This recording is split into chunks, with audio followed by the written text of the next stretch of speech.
I am Dr. Greg Chalquist. We're going to talk today about the way of the sage and what that means and why it would be desirable.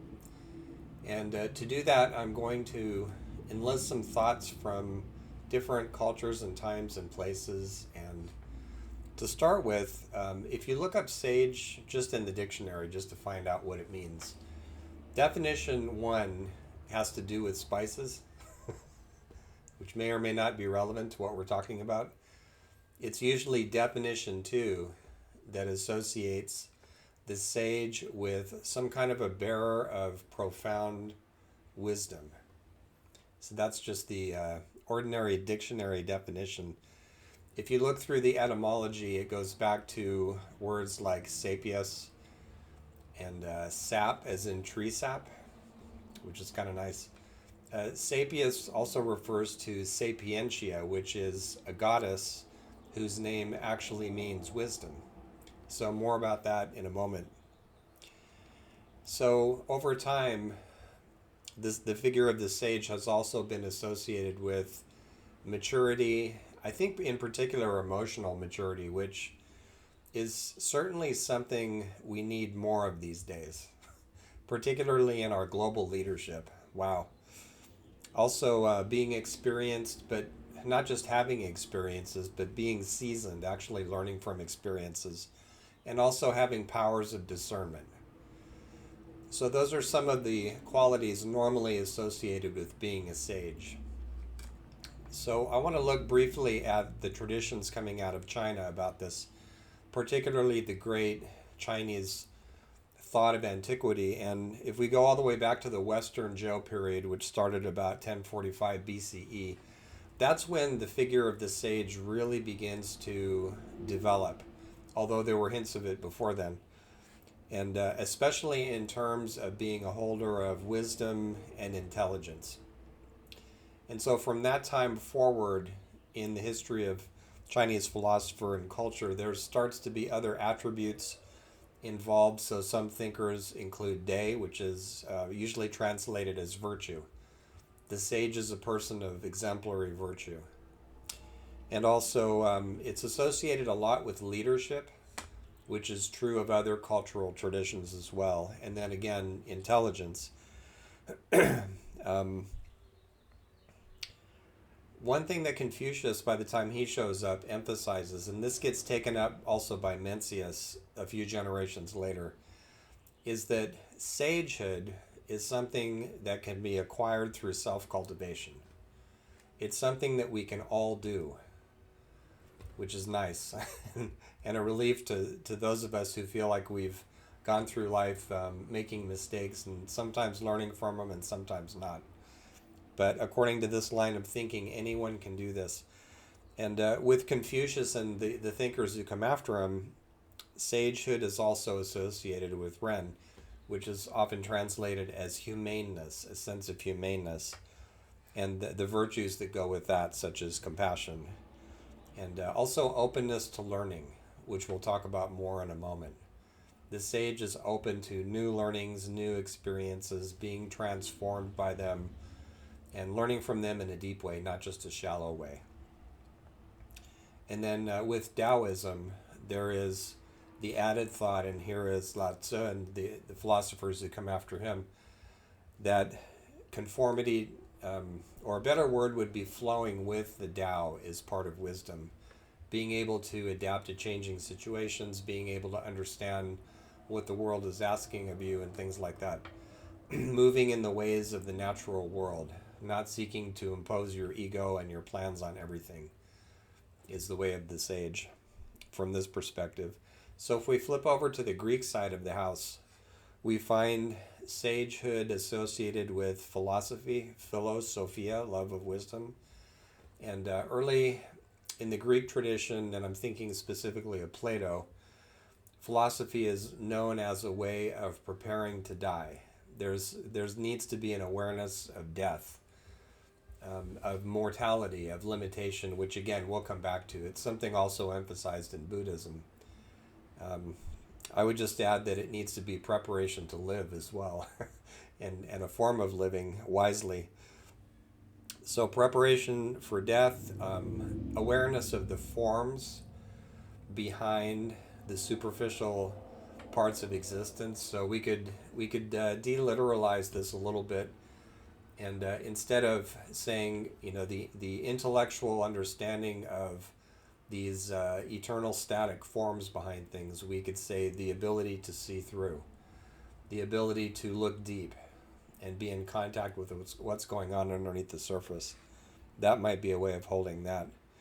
And there's also a tendency that shows up in early Greek thought that doesn't really exist in China, where the sage or philosopher is thought of as separating themselves from life itself. In other words, it's a life of contemplation, but not really action. And this is kind of an unfortunate split that doesn't show up in other cultures. When you read, for instance, through some of the wise people of India in the Indian past, and I'm thinking of more recently Gopi Krishna, but then others that go back further. Also, you don't see that split. There's no idea that the contemplative is somehow removed from life. So it seems to be a peculiarly Western idea, which I don't really think is helpful for understanding what sagehood really is or what its possibilities are. So, also from the Greek side in mythology, there is a figure who shows up in the Odyssey named Mentor, which is where we get that word. And so Mentor is a character who is actually Athena in disguise. And she shows up because the son of Odysseus, Telemachus, is kind of lost. He doesn't know where his father is. He doesn't know how to find him. He needs wisdom. He needs help. And he's young. So Mentor shows up to help him with these huge issues. So mentoring and wisdom and being a sage go together in this way of holding things. They all go together. And also, as a little bit of a side note, oftentimes when wisdom shines forth from these ancient stories, it's usually in feminine form. And so some of the figures we might associate with wisdom, here and there, Prometheus or Manawydan in the Welsh stories, many other figures, they're usually trained by goddesses. So I wonder sometimes if there's something about wisdom archetypally that's feminine. Think of the figure of Sophia as well. And in old Gnostic stories, lots of wisdom figures there, lots of feminine wisdom figures, Noria and Eve and many others, Barbilo. So after this very brief overview from just a couple of cultures about what constitutes sagehood and what a sage is, I want to offer a couple of examples of how I hold the way of the sage, which is basically trying to become one. And it's a path that has had more and more meaning for me personally as I get older and learn things. And for me, it's always going to be an incomplete path that one never arrives at the end of. And you deviate many times in the course of life. I know I have. So I'm offering this in the spirit of somebody who is on this path as a student, a perpetual student. And I'm not saying that out of the philosophical sense of always be a learner or Socrates, I know that I don't know, or anything like that, all of which are fine. But I'm saying it out of an earnest sense that I have often fallen off this path. I will again, but it matters to me, and I think it's worth pursuing anyway. So in that spirit. So in no particular order, the way of the sage, we've mentioned some of these, so associated with wisdom, which I see as a capacity for seeing below the surface of things. So when you talk about wisdom as a form of knowledge, you don't mean what the Greeks called techne, which is how to operate something. You mean knowledge in a deep sense, like knowledge of human nature, or knowledge that a certain situation is going to go one way instead of the other. So wisdom has to do more with that kind of deep knowing, beyond the surface knowing. And also, in addition to depth, There's a quality for me of the way of the sage that has to do with the capacity for reflection, deep reflection, not just thinking about or obsessing on things. And also a quality of, it was one of the cardinal virtues on the Christian side of the house for a long time, prudence. Being able to be prudent in your judgment and how you live, making prudent decisions instead of reckless ones. Those are part of the way of the sage as well.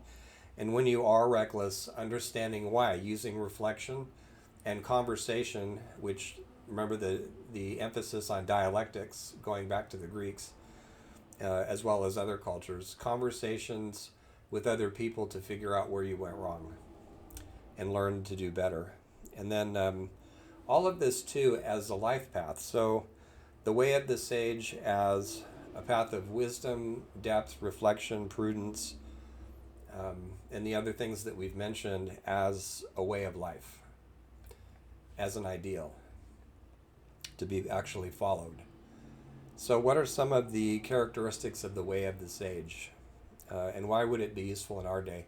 Well, we can speak to that immediately. Think of all the harm that's done in the world because people are unwise. They unwisely follow the wrong leaders. They don't ask themselves, should I even be idealizing a leader like this? The leaders themselves.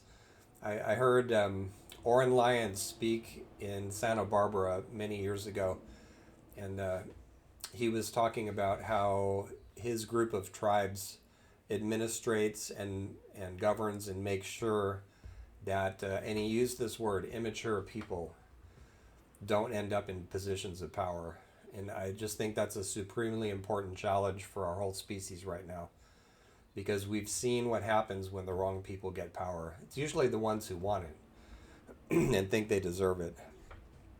So qualities of the way of the sage.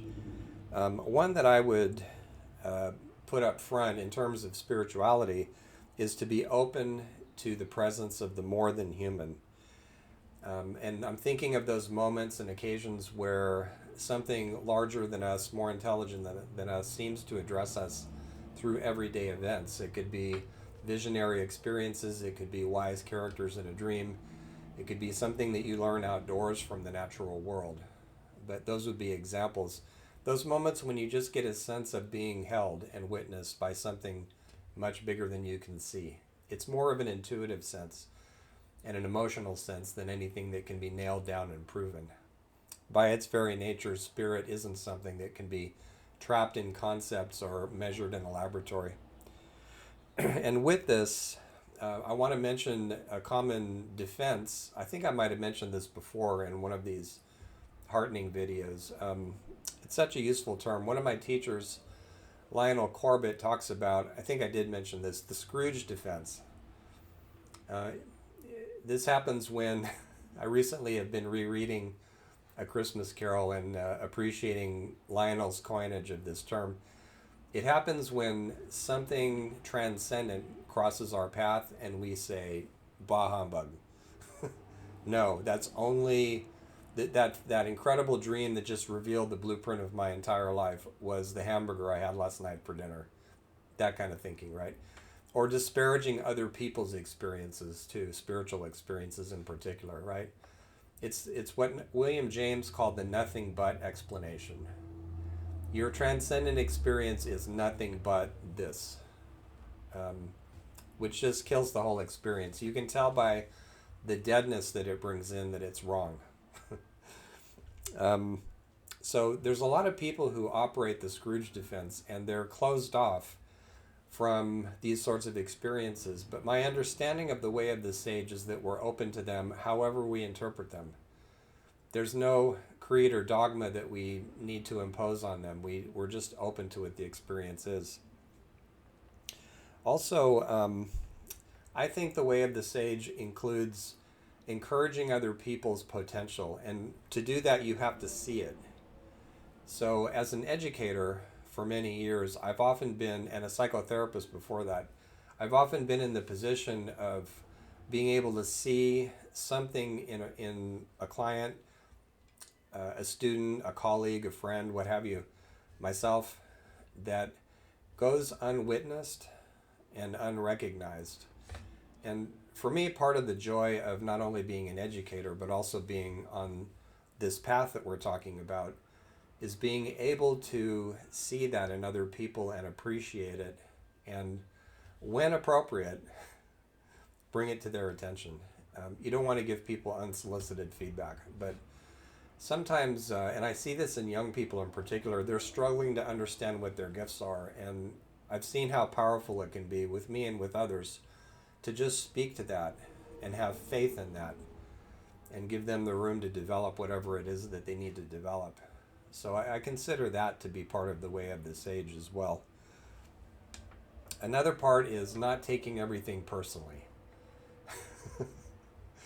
So, and with this goes a tendency of being offended by damn near everything these days, right? Especially when it's a situation where someone makes an honest mistake or they just don't know something. And the other party, oh, how can you not know that? All people who are conscious know that, or whatever, you know. That's not helpful. And it's not only counterproductive and, loses you friends and allies, but in terms of the way of the sage, the recommendation here is to, when you have a reaction like that emotionally, to ask yourself, what is this touching in me? I've got some unfinished business here. Maybe people with this blind spot have mistreated me grievously in the past, in which case the healing is what I need to be concerned about, not their faults, right? I've always loved that part in the Gospels, which gets so literalized and misinterpreted.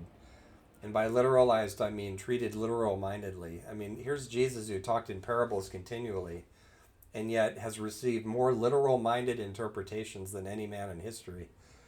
And so at one point, he's suggesting that if you want to take a splinter out of your brother's eye, and by brother he means everybody, right? The human family, other people, then in order to do that, you need to be aware of what's in your eye first, right? And take it out, and then you can see clearly to do the additional step of helping somebody else. I mean, it's a clear warning against projection.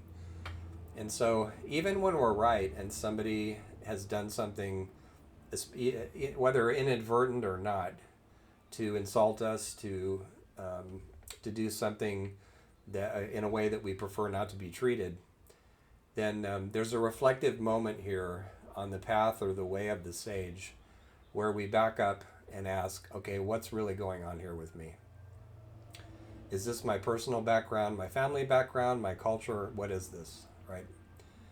And it's hard when it looks exactly like something you've faced 100 times before. Of course you're going to be reactive, right? And so part of this too is not beating yourself up for that, but just acknowledging, I've got a response to this and I need to sit with that and see what it is and go into it further and ask myself whether it's really appropriate for this situation. So the way of the sage, not being offended by everything, not taking everything personally. Because it's usually not about you. It really isn't. When somebody does something hurtful to you, oftentimes it's because of what they're putting on you. They can't even see the real you, right? So appreciation of differences as a way of finding common ground.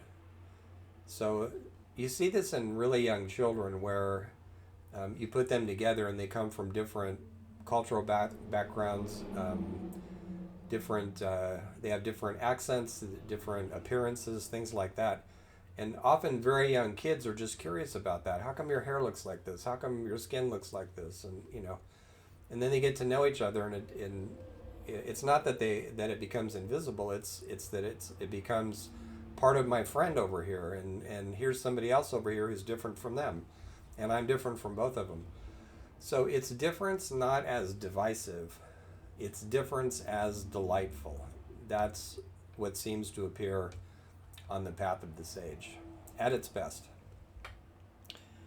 So reflection I mentioned before, but reflection in the sense of reflecting with your whole self. So that includes asking not only what your feelings are trying to tell you and your memories, but also your dreams, things that happen outside of you. What does that have to do with what I'm struggling with right now? Those kinds of questions. Um, when I ask myself to imagine what's happening, what are the sorts of things that appear in my mind as fantasies? So those are ways of accessing the whole self in reflection, not just intellectual reflection. What's my body saying about this situation, and how do I interpret that? Also, learning, I sort of touched on this earlier, but learning from your mistakes. And to the response, which again is understandable, of, oh, I screwed up, I shouldn't do that again. That's an understandable and frequent response that we have to messing up. But for the purpose of the way of the sage and sagehood, we have to go a little bit deeper and ask ourselves why. Why did I make that mistake or those mistakes? What was happening with me? And be real honest about it too with oneself. Somewhere Freud says self-honesty is the best effort we can make. I'm not sure about that, but it's definitely an effort we should make, and especially if we're trying to walk the way of the sage. So learning from our mistakes so that we learn enough to outgrow our mistakes instead of simply, oh, I won't do that again, which isn't really outgrowing anything. It's just trying to be better, right? Behaviorally. The way of the sage for me also is a way of imagination and intuition and play and humor. And when you study the great examples of sages from around the world, I can't think of a single one who's not associated with some kind of playfulness and humor. The word childlike is often associated to such people, and which is different from childish, right? So the issue of maturity comes into this here. So when people haven't grown up emotionally, then you often see the sight of the really lamentable sight of people running around in bodies that are anywhere from 30 to 80 years old, and on the inside they act like 5-year-olds. Emotionally, they might be intellectually grown up, but emotionally they act like 5-year-olds, 6-year-olds, teenagers, what have you. So that's not childlike, that's childish, and that actually indicates some sort of a developmental arrest, to use therapy language. It means we're stuck emotionally and haven't grown up. And we need to do what Oren Lyons called getting initiated. And somehow relationally repairing that emotional damage so that we can function as true adults. And bearing in mind that we all have pockets of immaturity in us. So trying to clean those up is part of the journey. But in addition, I would mention a few more things like open-mindedness. And this has to do with either not having absolute opinions about things or noticing when you're becoming absolute. When you're just sure this is the way things are, right? That's always a moment to be wary of. I know this, and then it turns out it's not true, right?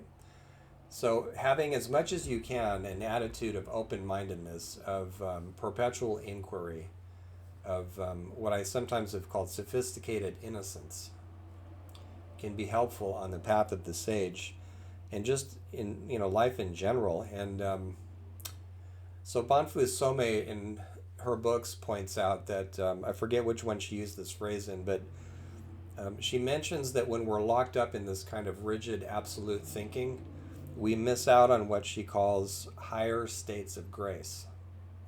So in a way, being absolute can function as a kind of Scrooge defense. It can prevent us from being open to what the real lessons are in life. Additionally, being able to move on. And here is something that many wisdom traditions address, and I'm thinking specifically of Buddhism, which talks about how we suffer most when we hold on to something that we need to let go of. So a capacity for letting go and moving on. It always seems strange to me as a teacher in higher ed, particularly when I first got going with it. I was running into other instructors, colleagues, who were teaching exactly the same course, the same way, with the same materials for 20 years, 30 years. And I would think, how can you do that? Isn't that, for one thing, boring? But for another thing, I mean, the world has changed. The fields that you're teaching have changed. There's new and diverse voices in them. Why aren't they showing up, right? So I think part of that for these colleagues was that they were holding on to their idea of how to teach. They were holding on to their image of themselves as professors of this or that. And there needs to be, on the way of the sage, a recognition that this way of being has served me long enough and it's time to let it go, which is painful and which brings on mourning, the necessity to mourn so that we can move on. Also, the ability to move on can bring a sort of detachment. And detachment, of course, is something that has come up a lot in Southeastern philosophy as well as Far Eastern. So I'm thinking of India, China, Thailand, other places. And there's a common misconception about what's meant by detachment. It doesn't mean indifference. That's really a defense against feeling. Detachment means you've arrived at the point where you're not so hung up on things emotionally anymore, where things don't make or break your ego in terms of which way they go. So there's an example of this that comes to mind in the field of leadership in business. It goes by the name founder's syndrome, and it's when a founder of, let's say, a company gets so attached to how the company operates, because the company they experience as part of their own ego, right? So any threats to the operation of the company in terms of going in a different direction or having new values or new practices feels like an attack on the ego. So when people have founder's syndrome, they often suffer from not being able to let go of things and trust the people they've hired to carry things forward in a good direction. So when you can do that, then you have detachment. Then you're able to sit back and say, well, I trust my people. I trust that they're going to carry forward and change in beneficial ways the vision I had when I started all this. So that's one form of that detachment can take. Harder to do in some arenas than others, like when your kids are involved if you're a parent. But even there, it's possible. Part of the journey is learning why you're so attached. Beyond the obvious, I love my work, and on an even deeper level, of course, I love my kids and my family and all that. But there's something else when you're too attached that needs work, that needs some kind of repair. A few more things I'll mention is the ability to firmly say no in certain situations and hold good boundaries and deviate from the crowd, even though everybody else is saying yes. Being able to say no, that's how Erich Fromm, the psychoanalyst, defined fortitude. The ability to do that when everybody else is saying yes. Because your own inner process tells you that things aren't right, that you can't cooperate with this, and that you're willing to take the criticism and the consequences. On the other hand, it can't be just no. Excuse me. There has to be a capacity to say yes also to what matters, to the new, to those aspects of tradition that we still find valuable, to our commitments in life. So the no and the yes go together. I want to mention too a capacity for loving the world as a reflection of the eternal or the divine or the sacred, whatever word you want to use. And not having a sense of the world as a mere backdrop or a kind of stage only for human affairs with us on top of everything. But more the ancient capability of loving the things in the world as vital in and of themselves, and not just reflections of us or supports or resources for human activity. So a capacity for loving the world, even in the midst of a certain amount of detachment. So, something to practice. And the last thing I'll mention is with loving the world, a capacity to love and be fully present in the moment, fleeting though it is. So that's my list. I hope it's helpful. I'll have more to say about this going forward. I think it's a current preoccupation. So may the week bring you blessings.